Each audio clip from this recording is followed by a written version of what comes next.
ఆ తెలుగు తల్లిని మేము ధిక్కరిస్తున్నామని మాట్లాడిన తెలంగాణ ఉద్యమకారుని అని చెప్పుకునే చంద్రశేఖర్ రావు గారు 10 ఏళ్లలో తెలంగాణ తల్లిని మనకి ఎందుకు చూపించలేకపోయింది అధ్యక్ష? ఇవన్నీ కూడా మేము చేసినాం కదా అధ్యక్ష. జయ జయ హే తెలంగాణ రాష్ట్ర గీతంగా అందశ్రీ ఇవాళ వారు మాట్లాడుతురట ఆంధ్ర వాళ్ళు దీనికి సంగీతం అని.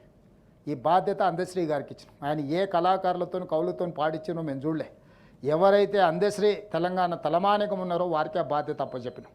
ఈరోజు అద్భుతంగా వచ్చిన జయ జయ హే తెలంగాణ పాడడానికి మీకు అభ్యంతరం ఉండొచ్చు.